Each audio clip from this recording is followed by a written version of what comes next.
Agradeço ao presidente Rodrigo Pacheco, no qual agradeço todos os parlamentares, agradeço todos os governadores, no nome do governador Caiado, todos os prefeitos, todas as autoridades presentes. A ideia é falar um pouco do cenário econômico, eu vou falar um pouco do mundo também, porque nas últimas semanas a gente teve uma influência um pouco do que está acontecendo no Brasil que veio do externo, então eu queria tocar um pouco nesse ponto. O presidente Davi falou que vinha aqui para me ver, eu falei, não, você vai para almoçar. Eu sou só...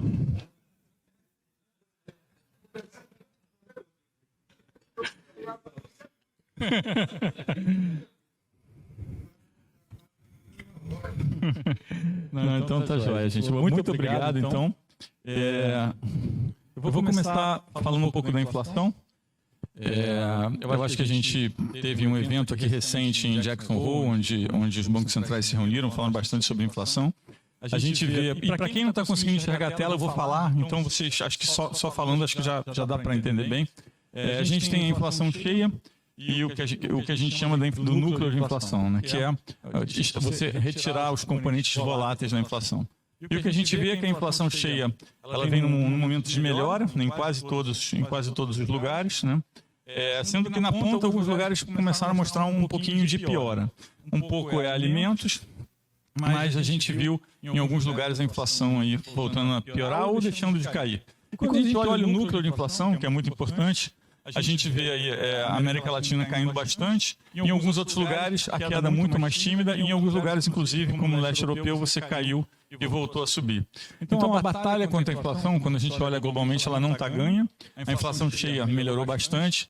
A gente teve, ele tem duas fases. Ele tem uma primeira fase do combate à inflação, que é você reduzir, né, o preço de alimento e energia. A gente vê um cenário, né, bastante preocupante. Isso, a gente já vem falando sobre isso no Banco Central há algum tempo. A FIT fez uma declaração sobre isso, né? E aí eu acho que despertou um interesse sobre o fiscal. Curiosamente, foi um assunto bastante falado na reunião dos banqueiros centrais que teve aqui nos Estados Unidos. Deve ser uma reunião também, deve ser um tema que a gente vai falar na próxima reunião dos banqueiros centrais na Suíça em 2 semanas. Mas o fato é que a gente começou a ter vários países e várias publicações econômicas em volta do mundo falando muito mais do fiscal. Então isso é importante porque também tem uma implicação para o Brasil, porque se todo mundo está olhando o fiscal, é como se a barra tivesse subido um pouquinho, né, para o trabalho fiscal interno. Em termos de atividade econômica, eu acho que é importante salientar que quando a gente olha a demanda de bens e de serviços de bens, ainda não voltou. Na verdade, ela teve uma nova subidinha ali na ponta, porque ainda, né, tem bastante gasto nos Estados Unidos. O segundo TRI foi muito forte, o PIB dos Estados Unidos deve vir forte no segundo TRI, mas também porque teve muito gasto do governo. E quando a gente olha a poupança, né, como o programa aqui fiscal foi muito grande, o americano acumulou, teve um excesso de poupança muito grande, e só agora a gente começa a ter, né, essa saída desse excesso de poupança, né, que foi consumido ao longo do tempo. Isso significa, muito provavelmente, que a gente olhando para o ano que vem, tem vários efeitos que podem fazer a economia americana desacelerar um pouco mais forte. Que é, você vai ter que ter uma diminuição do gasto fiscal, que vai vir de 2 trilhões para alguma coisa perto de 1 trilhão. Você tem o efeito da poupança que passou, e você tem o efeito dos juros que subiu, e como os juros demoram a fazer efeito na economia, o que subiu os juros esse ano vai fazer efeito, né, até o ano que vem. Então a gente tem aí elementos para ficar um pouquinho preocupado com o que acontece se a desaceleração dos Estados Unidos for um pouquinho mais forte, coisa que hoje, obviamente, não é o que a gente vê. A parte de mercado imobiliário também só falar bastante importante, porque isso é um motor importante aqui na economia americana. E a gente vê que o affordability, que é a condição das pessoas comprarem casa, está no pior nível em bastante tempo. E a gente vê também que os juros da hipoteca sobem, os novos financiamentos caem. Então a gente está vendo aí, apesar de não ter tido um efeito muito grande ainda na inflação, porque a inflação aqui é medida por um equivalente de aluguel, não vou entrar muito no termo, mas a gente entende que esse é um mercado também que está... E aí o segundo tema que eu quero falar é China, né? Porque eu acho que a gente tem visto bastante notícias sobre China. Revisões de crescimento para baixo na China, isso tem uma implicação para o Brasil. A gente vê que toda vez que sai notícia de China ruim, a bolsa cai, a parte de mercado emergente sofre um pouco, porque associam muito o crescimento de China a commodities, e o Brasil é um país que tem uma exposição a commodities grande. Mas o que a gente vê, né, hoje, basicamente, é que essas revisões estão cada vez ficando mais para baixo. A China está adotando várias medidas para estimular. Saiu hoje uma outra medida. Semana passada fizeram várias medidas também. Mas o fato é que a gente olha, a parte imobiliária está rodando a menos 8,5%. E a parte imobiliária no PIB chinês é 30% do PIB. É um dos mais altos do mundo, em termos de participação como importância. O estoque é gigantesco. Então a gente vê, né, que você tem esse fenômeno acontecendo, e isso está pegando um pouco também na inflação. A gente teve um dado de deflação na China, que é sempre preocupante quando a gente fala de China. A gente vê que na ponta tem um dado de deflação, e é esperado que tenha mais um dado agora, ou de deflação ou de inflação muito baixa. Outra coisa que é bem relevante, que a gente tem visto na China, é essa parte, vamos dizer assim, de estatística social. Teve 2 dados que surpreenderam muito. Um foi o envelhecimento da população, que está acelerando bastante rápido, e isso tem um custo de crescimento estrutural. E o outro é o desemprego de jovens, que veio um dado, ele estava começando a melhorar, e aí vieram 2 dados muito ruins, que a gente tem, às vezes é difícil entender os dados na ponta na China, mas isso chamou bastante atenção. Então a gente tem um problema imobiliário, com uma desaceleração, um governo que está tomando medidas, com uma população que parece mais envelhecida, associada a um crescimento mais baixo, e a um desemprego de jovem muito alto. Quando a gente pega o mercado imobiliário, de novo, pensando que ele é 30%, né, do PIB chinês, a gente vê que os empréstimos imobiliários estão a negativo, né, pela primeira vez em muitos e muitos anos. Olha qual isso há muito tempo. Né? E a gente tem 2 empresas enormes na China, que a gente vê o valor de mercado delas está perto de zero, né? E a gente começa a ver um problema de solvência no setor imobiliário, com algumas grandes empresas falhando aí alguns pagamentos nos seus compromissos. Quando a gente está indo um pouco de China e Índia, falando um pouco de crédito, a gente vê que o estoque de crédito, quando a gente olha o crescimento de crédito, está desacelerando. Grande parte do mundo está com uma aceleração negativa ou perto de zero na ponta, tanto para famílias quanto para empresas. O Brasil tem até uma situação de crédito, como a gente cresceu muito durante a pandemia, muito mais que os outros. Quando a gente olha em termos de estoque, a gente ainda está um pouquinho melhor. Está desacelerando bastante aqui, está aqui o Milton que pode contestar. Mas os dados agregados que a gente olha mostram uma desaceleração, mas uma desaceleração, vamos dizer assim, saudável, dentro do limite. Aqui falando um pouco do mundo emergente, aqui o Brasil de novo. O Brasil é o azul. Durante a pandemia, o Brasil teve um crescimento de crédito maior do mundo em várias modalidades. A gente consegue ver aqui aquela parte azul durante a pandemia. Foram diversos programas que a gente fez, né, do Ministério da Fazenda, do Banco Central. Foram programas feitos pelo governo e alguns programas foram feitos, inclusive, de parceria do mundo privado com o mundo público. Nós fizemos vários programas de parceria com os bancos, né, então a gente teve um efeito muito grande. Então, quando você olha o estoque, mas com um prazo mais longo, o Brasil está ainda bastante melhor.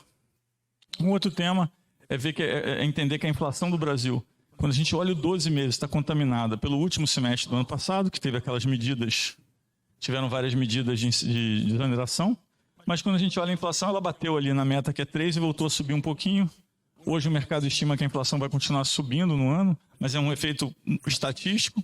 E a gente estava quase dentro do intervalo de confiança, mas com essa medida de reajuste de preços aí da Petrobras, que eu apoio, acho que é importante seguir os preços de mercado, mas isso fez com que a inflação subisse um pouco. Né?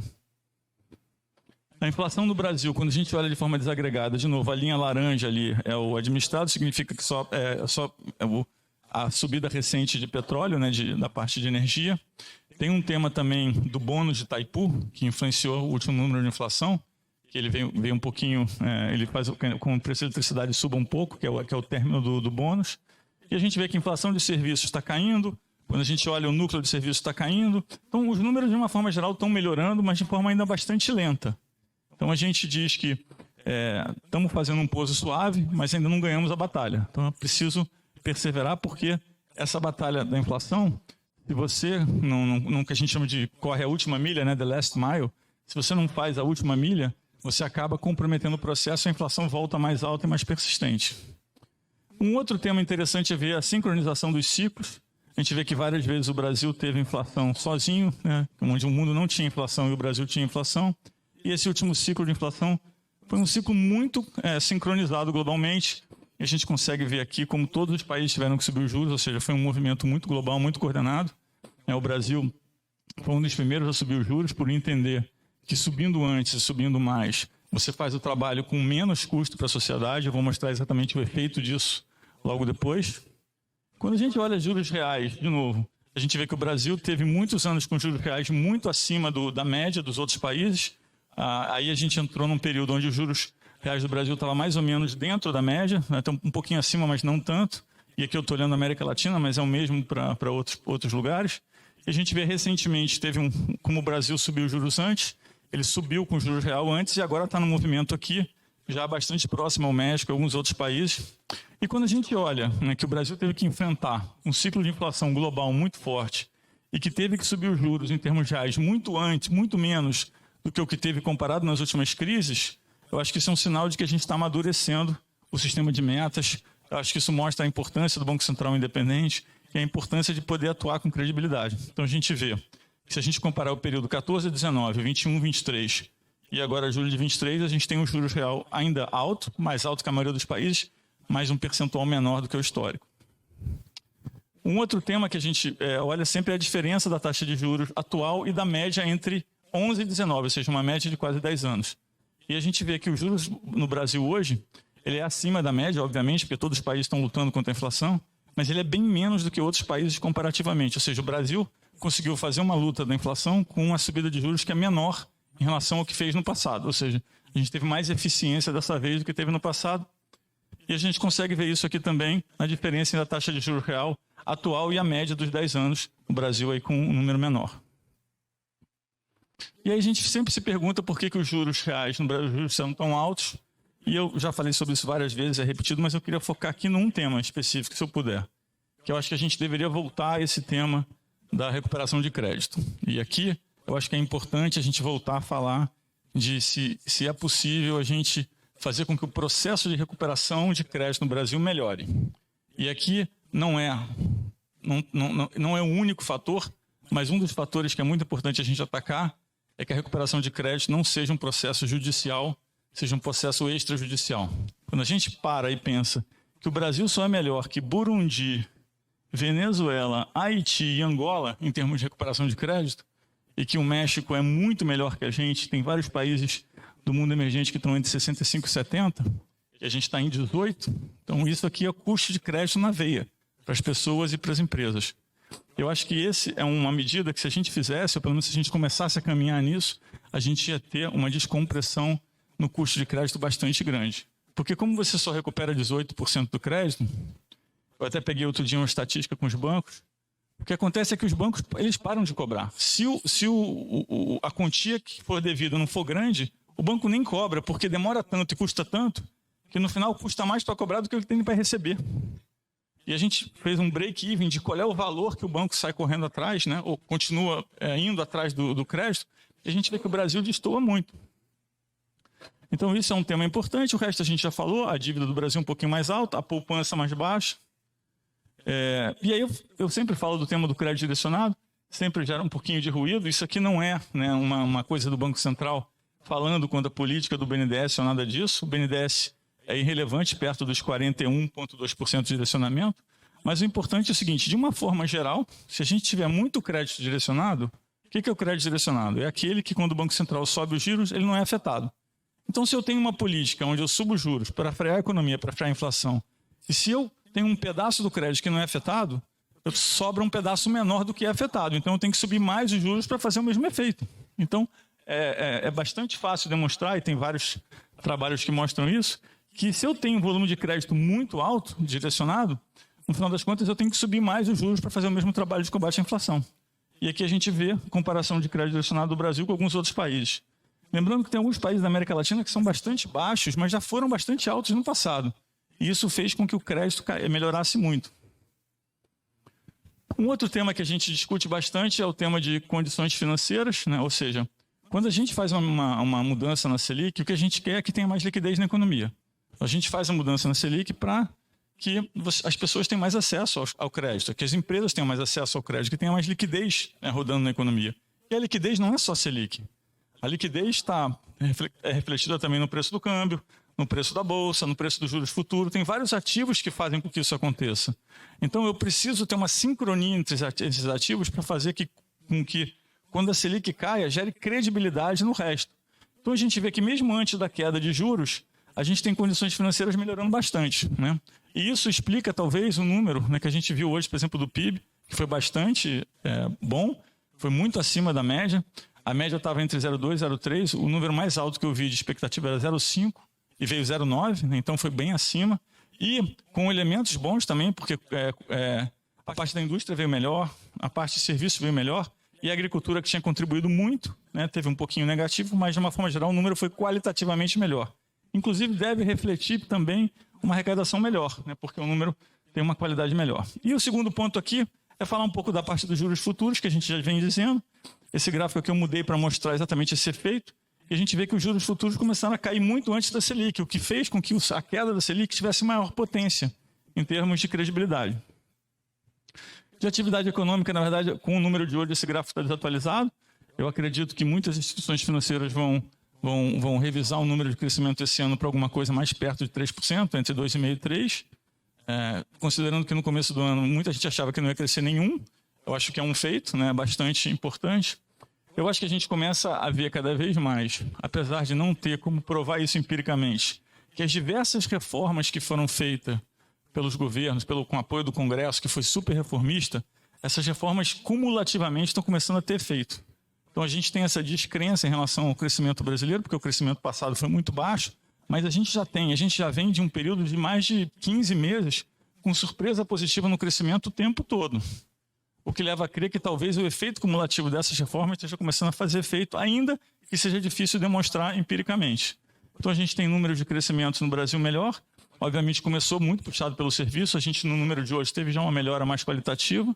A parte de mão de obra também uma surpresa muito boa, a gente está indo para um número abaixo de 8%, lembrando que eu peguei outro dia as estimativas no começo do ano e muita gente achava que ia terminar em 10,5%. A gente está falando de abaixo de 8%, né? Então, assim, muito melhor do que se esperava. Um outro tema foi essas revisões que o FMI fez recente. O Brasil foi o que teve a maior revisão de crescimento de todos, e aqui não tem o número de hoje ainda. Isso aqui provavelmente vai melhorar bastante. Então, o Brasil vai ser mais do que o dobro, né, do segundo em termos de revisão de crescimento para cima. Então, acho que isso mostra também a melhora. Então, apesar da Selic alta, apesar do juros real alto, a gente entende que é importante cair. É importante fazer isso com credibilidade, porque à medida que você faz isso com credibilidade, você vai gerando as condições de liquidez que vão ajudando o crescimento mesmo antes dos juros cair. E se tiver que ficar com uma coisa na cabeça, eu diria que esse é o gráfico que eu gostaria que todos olhassem, porque no final das contas o nosso objetivo é fazer com que a inflação caia, tenha um pouso mais suave possível. O que é o pouso mais suave possível? É fazer com que a inflação caia com o mínimo de custo para a sociedade. Como é que a gente mede isso? Bom, a gente gosta de olhar o PIB, ou seja, quanto eu consegui cair de inflação versus o quanto custou de crescimento, o quanto custou de crescimento em crédito e o quanto custou de crescimento em emprego. Então, se a gente olha e compara o Brasil com a média do mundo do emergente e a média dos avançados, a gente vê que o Brasil, por exemplo, quando a gente olha a inflação, ele caiu muito mais a inflação, né, com uma revisão muito baixa de PIB. Quando a gente olha, isso está sendo o número de hoje, com o número de hoje provavelmente esse número vai para perto de zero. Quando a gente olha também a parte de desemprego e a parte toda de crédito, né, foi um dos menores custos, comparando tanto com o mundo emergente como o mundo avançado. O que significa isso? Que o Brasil trouxe a inflação para baixo, ainda que a batalha não esteja ganho, com o menor custo possível em termos de crescimento, de emprego e de crédito. E aqui tem os dados de vários países, eu acho que a gente tem dificuldade de achar um outro país que tenha um conjunto de dados tão bom quanto o Brasil, nesse sentido. Aí fica um tema, mas então, qual é a preocupação, né? Por que a gente tem essa trajetória de juros? O que a gente precisa olhar daqui para frente? Por que recentemente o mercado, né, piorou um pouquinho? Eu acho que tem muita coisa do externo, por isso que eu comecei falando de China e de Estados Unidos. Eu acho que tem um tema fiscal também. Eu falo que a gente tem uma desancoragem gêmea. O que é desancoragem gêmea? De um lado, o Banco Central fala que vai levar a inflação para a meta, mas o mercado, né, tem dificuldade de acreditar. Quando olha o prazo mais longo, tanto é que a inflação esperada pelo mercado no prazo longo está acima do que o Banco Central fala. Por outro lado, né, o gêmeo do monetário é o fiscal. Então, o governo fala que vai fazer uma convergência fiscal, mas quando a gente pega as previsões de mercado, elas estão muito diferentes do que o governo fala que vai fazer. Então, a gente tem ali as bolinhas vermelhas, que é o que está no arcabouço, que é o menos meio, 0, meio e 1, e a gente tem as barrinhas laranjas, que é a previsão de mercado, né? Isso significa que o mercado tem uma previsão de fiscal muito diferente do que o que está no arcabouço. Eu acho que foi muito importante o governo manter, né, o arcabouço, manter a meta, é super importante, que a gente ajude o ministro nesse tema de perseguir a meta. E a gente vê que, no final das contas, a gente precisa de uma arrecadação grande para fazer com que a gente chegue perto da meta. E por isso é que o mercado tem essa dúvida. Então, a gente tem aqui, para 2024, 1,4, para 2025, 1,5 e para 2026, 1,7. Ou seja, para fazer um número que está previsto no arcabouço, a gente precisa ter arrecadação extra. E eu acho que à medida que o passo que essas medidas forem sendo aprovadas, a gente vai ter uma melhora ali entre o que o mercado espera do fiscal e o que de fato vai acontecer. E isso ajuda também na parte de convergência monetária. Então, como as duas coisas andam juntas, é super importante falar que a gente precisa ter essa convergência fiscal para poder ter uma convergência monetária mais saudável. Significa ter juros mais baixos durante mais tempo. E a gente vê que tem muitas medidas importantes que estão para ser aprovadas, e a gente tem muita coisa que a gente consegue fazer em termos de otimização que vai gerar essa receita adicional. Um tema que a gente tem discutido também, que é uma coisa que sempre nas reuniões do FMI, nas reuniões internacionais aparece, é o crescimento do gasto, né? Tudo bem, você está dizendo que vai fazer um ajuste, tem um pedaço da receita, é super difícil cortar gasto no Brasil, a gente reconhece, não é um problema desse governo, nem do governo anterior, é um problema bem mais estrutural do que isso. Quando a gente tinha o teto, a gente tinha 42% do gasto que estava indexado com um crescimento real de 4,5%. Então, no final das contas, você tinha que cair todo o resto para manter o teto. Então, é super difícil imaginar uma trajetória, né, com esse tipo de regra durante um tempo maior. Mas o fato é que a gente tem um crescimento de despesa primária bastante alto. A gente está falando de crescer gastos acima da inflação em 9,2% em 2023 e em 3,3% em 2024. Quando a gente compara isso com o resto do mundo, mesmo com o arcabouço, nosso crescimento de gasto em termos reais ainda é bastante alto. Ele é bastante alto comparado não só com a média do mundo emergente, como também com os países desenvolvidos. A gente mostrou no slide, no comecinho, né, um pouco essa dinâmica para os Estados Unidos e como isso começou a significar uma taxa de juros maior nos Estados Unidos, o que faz com que o dever de casa para todos os outros países também fique mais importante. Então, a gente ressalta isso aqui. A parte de mercado de capitais, eu já falei bastante. Aqui é uma mensagem que eu queria dar só o seguinte, é importante a gente continuar com essas reformas que ajudam as empresas e as pessoas a terem acesso ao mercado de capitais. O mercado de capitais conseguiu fazer um trabalho muito bom, que a gente conseguiu diminuir todo o direcionamento de dinheiro que ia pelo banco público, e tudo isso foi compensado em termos de crédito no mercado de capitais. Ou seja, o que diminuiu em termos de dinheiro que era colocado em projetos através dos bancos públicos, ele foi mais do que compensado, foi totalmente compensado por mercado de capitais. Isso significa uma eficiência de alocação enorme. Se o governo pode gastar menos dinheiro e os projetos são feitos através de mercado de capitais, com preço de mercado e regra do mercado, isso é eficiência. Isso significa que sobra mais dinheiro para o governo para fazer os projetos onde você tem ineficiência de mercado, onde os bancos não atingem, onde as pessoas não querem financiar. Então é importante pensar que, nesse sentido, né, o mercado de capitais ajuda o governo a poder destinar recursos para lugares importantes, né? E quando a gente pensa também que isso tem uma função dentro do balanço dos bancos, porque se eu tenho mais mercado de capital, a empresa grande vai para o mercado de capitais. Vocês que têm empresas grandes, quando o mercado está bom, vocês acessam com mais facilidade, menor custo, os mercados de capitais. O que significa isso para o Milton, lá que está sentado em cima do balanço do Itaú? Significa que ele vai ter que pegar esse pedaço do balanço que ele jogava para grandes empresas e fazer outra coisa. O que significa fazer outra coisa? Ele vai ter que dar mais dinheiro para o pequeno, mais dinheiro para o médio, vai ter que fazer microcrédito, vai ter que fazer mais CDC. Então, assim, é importante entender que esse aumento do mercado de capitais ele é democratizante, tanto do lado de gerar eficiência para o governo, como do lado de gerar eficiência no balanço dos bancos. Então, a gente precisa continuar no avanço dessas medidas para melhorar o acesso ao mercado de capitais. Falar um pouco também de cooperativismo e microcrédito. Eu estava falando aqui com o governador Caiado sobre o cooperativismo. O Banco Central fez várias medidas, né, do cooperativismo. O cooperativismo, a gente tinha um objetivo dele crescer bastante. Ele saiu de 3% para 9% do crédito. Ele está crescendo bastante ainda. É uma agenda que a gente gosta muito, que a gente segue muito, né, muito de perto. A gente fez a mais recente foi uma mudança na governança grande. E também o microcrédito, né? O microcrédito a gente vê que ele vinha de um crescimento negativo. A gente fez várias mudanças para melhorar o microcrédito. O microcrédito precisava ter visita presencial para abrir uma conta. Ele tinha um limite que não era compatível, ele tinha uma burocracia de abrir a conta. A gente fez várias medidas para fazer com que o microcrédito fosse mais fácil. A conta do microcrédito fosse mais fácil de ser aberta. E mostra um crescimento bastante grande. Obviamente que a gente gostaria de ter um crescimento muito maior. E aqui, por último, mostrando o que foi feito nos últimos 4 anos em termos de crédito, e principalmente olhando a pandemia, o período da pandemia. Microcrédito durante a pandemia cresceu 51,5% no Brasil. Então, todos os programas que nós fizemos para ter certeza que as pequenas empresas ainda tivessem acesso ao crédito, eles funcionaram. Inclusive, o Banco Central do Brasil foi premiado mundialmente com os programas que foram feitos. Então, é importante entender que essa construção do Banco Central com os bancos privados e com o governo, ela funcionou durante a pandemia.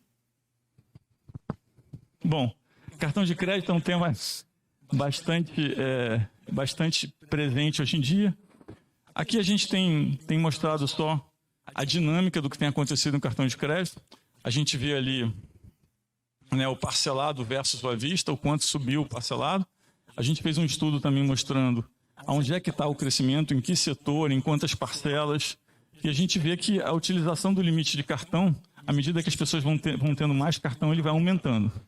Então aqui você teve um problema que as pessoas começaram a ter muito mais cartão. O cartão virou um instrumento de fidelização para as pessoas.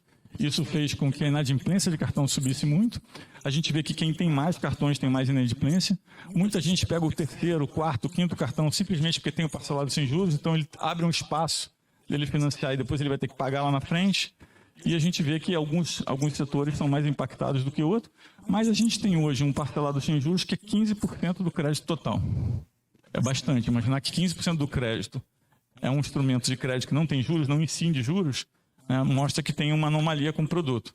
Então a gente precisa conversar, acho que todos que estão nesse elo desse negócio precisam entender que a gente precisa ter um produto que seja sustentável para frente, porque se não for sustentável em algum momento todo mundo vai perder. E a gente tem medo que comece a ter um problema de inadimplência maior que gere um travamento, né, que faça com que o número de cartões caia abruptamente, e isso sim impacta o consumo. Lembrando que 40% do consumo brasileiro é cartão de crédito. Não tem nenhum outro país que o número é tão alto. Aqui nos Estados Unidos, que é muito alto, é 20 e poucos, 27, 28. A média do mundo emergente é menos de 15. O Brasil é 40. Então a gente está estudando uma medida para melhorar esse sistema de cartão de crédito. Vou falar só rapidamente da área de tecnologia, porque acho que o meu tempo já está estourado. Mas eu queria só falar que a gente tem o Pix, que acho que todo mundo conhece, não vou falar muito sobre o Pix. Mas o Pix era um pedaço de um projeto muito maior. Né? Então, o nosso projeto era primeiro ter uma plataforma, um trilho, onde as pessoas pudessem navegar no sistema de pagamento instantâneo. Depois a gente coloca o Open Finance em cima do Pix, que é para você ter todas as informações de todos os bancos, poder comparar tudo em tempo real e poder ter portabilidade e comparabilidade de preços em serviços financeiros em tempo real. Depois a gente precisava de tokenizar isso, ou seja, digitalizar esse processo, que é onde entra o Drex, que a gente já fez o primeiro piloto nessa semana. E é um projeto incrível, eu acho que as pessoas focam muito na parte do pagamento do Drex, mas ele tem uma parte de melhoria de eficiência na economia, através de registros de contratos, que é enorme. A gente está juntando todos os projetos para ter um sistema de intermediação financeira muito mais digital. O Brasil está na fronteira nisso aqui, eu acho que tem poucos países que avançaram tanto quanto o Brasil. Aqui a gente tem os números do Pix, que são números impressionantes. Nem o mais otimista no Banco Central achava que a gente ia ter um crescimento do Pix na forma como teve. São 637 milhões de chaves. O Pix ele já tem um efeito grande em termos de abertura de conta, de formalização da mão de obra. E a gente tem o Open Finance, que aqui eu só destacaria esse dado, que a gente já teve 37 bilhões de chamadas de API. Hoje você já consegue entrar no aplicativo do seu banco e puxar dado de outro banco para fazer comparação. Obviamente a gente está melhorando esse processo, esse é um processo que ainda vai ser um processo que vai durar um pouquinho mais, mas eu acho que é um processo muito importante para a gente melhorar, né, a saúde, a competição, a sustentabilidade. E isso é muito inclusivo, né, porque se tem 9 milhões de contas abertas que foram abertas por causa do Pix, a gente teve inclusão aí das pessoas. A agenda do Drex, de novo, o Drex ele começa com um piloto, onde você vai usar o pagamento simplesmente para trocar título público por dinheiro, e em algum momento a gente vai avançando com o piloto até ele ter um sistema de pagamento digital, com uma moeda digital. que na verdade é como se o banco bloqueasse um depósito e emitisse um dinheiro digital em cima do depósito. O processo é feito pelos bancos, não é feito pelo Banco Central, e o Banco Central faz, então, ou proporciona um sistema, um network onde isso possa funcionar com eficiência. Isso aqui eu já mostrei várias vezes, a única diferença é que agora a gente tem o Drex aqui embaixo. Isso é que eu entendo que vai ser o sistema lá na frente, onde você vai ter um aplicativo só, você vai poder acessar todas as contas de todos os seus bancos. Se você quiser fazer um Pix, vai aparecer todos os saldos que tem em todos os bancos. Você pode escolher crédito ou débito. Se escolher crédito, vai aparecer o custo do crédito para aquela operação. Você pode migrar os seus investimentos, porque vai ter competição por taxa de custódia e coisas desse tipo. E você vai poder ter todas essas posições e todas as informações consolidadas. Muito obrigado.